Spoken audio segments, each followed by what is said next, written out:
We will quickly go through 4 actions from this class. Number 1, whenever we are faced with a hardship or challenge, we have to be patient. We have to trust Allah subhanahu wa ta'ala and pray for his help.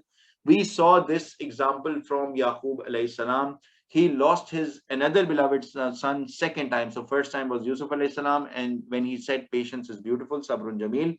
And the second time when he lost Binyamin as well, he said patience is beautiful. So this is a great example of patience from Yaqub alayhi salam, especially in a very tough circumstance. So this is a lesson for us as well. Whenever we are faced with a challenge or hardship, we need to trust Allah subhanahu wa ta'ala, we need to be patient, and we need to pray to Allah subhanahu wa ta'ala for his help.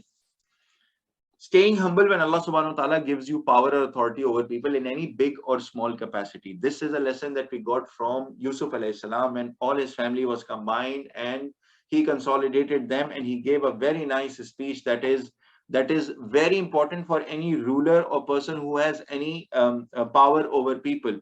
It can be a big capacity, it can be a small capacity. As we discussed, that you guys inshallah will grow up and you will also lead your careers. Maybe you will join companies, maybe you will start your own businesses and you will have power over people, or maybe you will become kings and rulers in this world as well, or ministers here as well. So you will be responsible for people and you will take responsibility of people.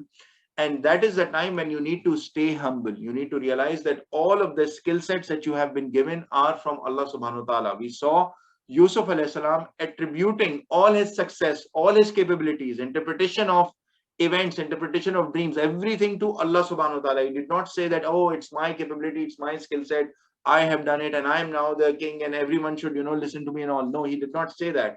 What he said was he attributed it to Allah subhanahu wa ta'ala. He thanked Allah subhanahu wa ta'ala and he prayed to Allah subhanahu wa ta'ala to die as a Muslim and be amongst the Salihin, or the righteous people. The third action, pray to Allah subhanahu wa ta'ala, be amongst the few. We saw this twice today.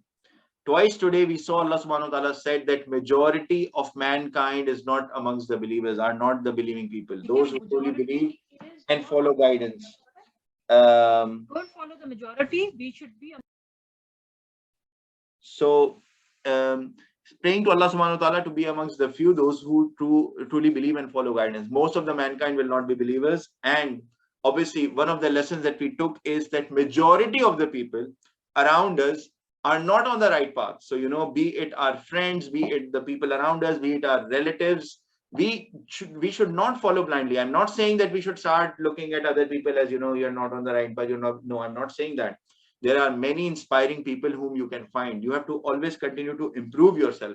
However, this argument that everybody is going to a movie, everybody is going to a party, and everybody is dancing, and everybody is listening to music, everybody is having a mixed gathering, and everybody has girlfriends, and everybody has this, it doesn't hold true.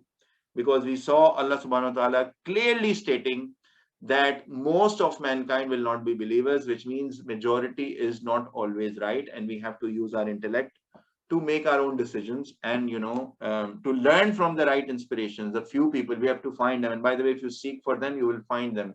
A lot of people who are better than you in the religion, so you can learn from them. Finally, don't procrastinate. Start action now. We may die anytime. Allah subhanahu wa ta'ala clearly mentioned that people are caught by surprise. They suddenly, Allah subhanahu wa ta'ala seizes them. Suddenly they be seized.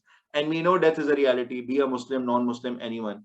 All of us know death is a reality. It happens to everyone. And that is the end of our test until we can do good deeds or bad deeds. So sometimes, and the issue is that shaitan whispers that there is a still time.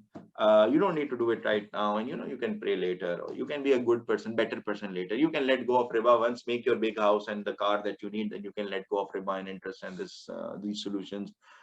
Just pay your mortgage away, or take this loan and personal loan and do this, and then later on you can pay off and then ask forgiveness from Allah subhanahu wa ta'ala, or just keep on watching this dirty thing and later on you can ask forgiveness. There is still time. I'm just 20, I'm just 18, I'm just 13, I will live for 60, 70, 80, 90 years.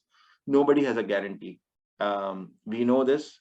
There is no age of death. If you don't believe me, then try to visit a graveyard. You will see the graves of this size, literally this size, newborns and little kids and little babies, and you will see them.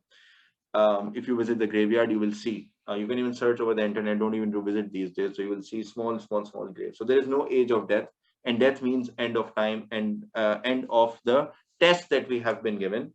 So overcome the whisper of shaitan. Start the good actions immediately. Stop bad actions immediately, because you don't know when our time will come.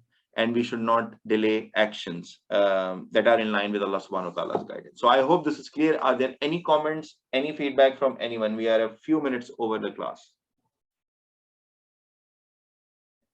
Okay, excellent. Subhanaka Allahumma wa bihamdika ashhadu an la ilaha illa anta astaghfiruka wa atubu ilaik. Oh Allah subhanahu wa ta'ala, you are pure from imperfection and all praise is due to you. I bear witness that there is none worthy of worship besides you. I seek forgiveness from you and return to you with your full obedience. Assalamu alaikum wa rahmatullahi wa barakatuh, my dear brothers. Inshallah, we will meet next time, next week, same time. Waalaikumsalam warahmatullahi wabarakatuh.